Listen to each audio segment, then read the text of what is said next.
Hi guys, it's Amerie, and today I wanted to ask, can you judge a book by its audiobook? I love audiobooks, but I'm very selective about the audiobooks I choose to quote-unquote read. It depends on a few things. It depends on the mood I'm in, it depends on the kind of book that it is, it depends on whether or not that book is really high on my priority list and I just kind of want to savor the book by reading its actual pages, feeling the pages, a number of factors. It also depends on my attention span. Audiobooks are pretty pricey, but don't think that you have to buy audiobooks to listen to them. I get all of my audiobooks through my Overdrive app, which is connected to my city's library system. That means I have access to all the latest audiobooks, all the latest ebooks. It's really great. You guys should definitely check out the Overdrive app and see if your library is participating. I've discovered some great audiobooks. I only own a few because once I listen to it, I don't really feel the need to listen to it again unless it's really amazing. So before we even get into judging an audiobook or not, I'm just going to share with you some of the ones that I love. World War Z. I own both the abridged and non-abridged versions of that. I really highly recommend it. I haven't read the book. It's not the kind of story that I probably would want to read because it comes alive so well in the actual audiobook. Different actors, some very well-known actors and directors play the different characters. Unlike the movie, the book World War Z is a collection of interviews that the journalist did with different survivors of, was it Z? Zombie apocalypse? I don't remember what they called it. Basically, these are little interviews with different people who survived during that time. Fantastic. I love it so much. Repeat listens. If I can do repeat listens of an audiobook, I'll probably buy the audiobook. So World War Z is one. Another one, The Magicians. I fell in love with the series because I listened to The Magicians audiobook first. Mark Bramhall narrates the audiobook and it's so fantastic. Love that audiobook. Another audiobook that I loved, Beautiful Creatures. There's just something that's captured the cadence, all the voices, the Southern women. It's just very immersive. I love that one. Jonathan Franzen's Freedom. I love the narrator.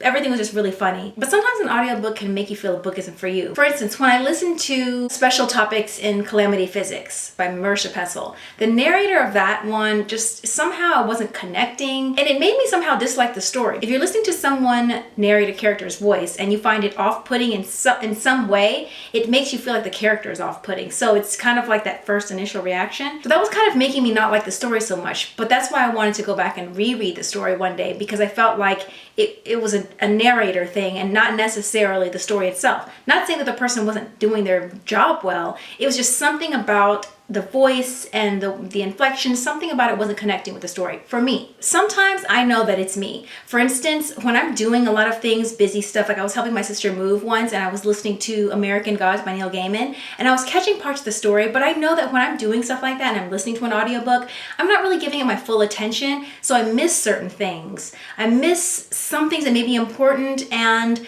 I know that after I'm done listening to this 12-hour audiobook, I'm not really going to be in a position to really judge how I feel about the book in the same way that I would have been had I been reading it or listening carefully. So I want to be fair when I'm listening to a book on audiobook because I do know that I may zone out, but it's just so easy to zone out when you're listening to an audiobook. I'm trying to think of any that were really bad, but I can't really think of any. There was the one that I disliked that I told you about. Didn't really do it for me, but it wasn't a terrible audiobook or anything. I think I've yet to be faced with the terrible audiobook. Which brings me to the question, can you judge a book by its audiobook? I feel like sometimes, especially when I'm on Goodreads, I'll see people dislike something and it's really the narrator. And for the edition, you'll see that it's an audiobook that they're reviewing. Even though someone may rate the book itself like 4 or 5 stars and then give the audiobook 2 stars, they're still going to the same rating, which made me think, oh no, if the audiobook isn't good, or if people don't like it for whatever reason, then the story suffers. But is it the story or is it the audiobook? In the event you don't like an audiobook, should you give a book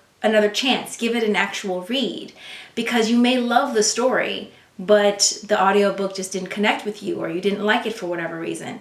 And that's the thing that's really tricky, is sometimes people only experience a story once through an audiobook and they may never revisit the story again and may come away from it like, oh, I really don't like it. And it's like, to me, the idea of it is like a missed opportunity because maybe you would have loved the story had you read it instead of listened to it on an audiobook. So I'm just wondering, when you listen to audiobooks, do you give the story a chance? Do you go back and read it? Do you read a sample? Or are you just done and you just feel like that's it? Even if you know that you didn't like it because of the audiobook? Or do you feel like if the story was great enough, it would shine through regardless of how the narrator translated the story? through voice and word. What do you guys think about that? I'm still figuring it out for myself. I do like to give the book a chance if I feel like maybe there was something there that I could have connected to, but there have been instances where I haven't gone back and maybe I only listened to a partial audiobook. I only gave it maybe the first 10% or so and then never went back to it. So yeah, I'm just curious to know, what do you guys think? Can you judge a book by its audiobook? So definitely let me know in the comments below. Don't forget to like the video if you liked it, if you liked this topic, and don't forget to subscribe. Until next time, I will see you guys later. Happy reading and happy listening. Bye! Smaller ones too, travel size. It's my favorite. This is my tried and true. Tried and true. I'm like Santa Claus. I'm like, oh, my bag of empty stuff.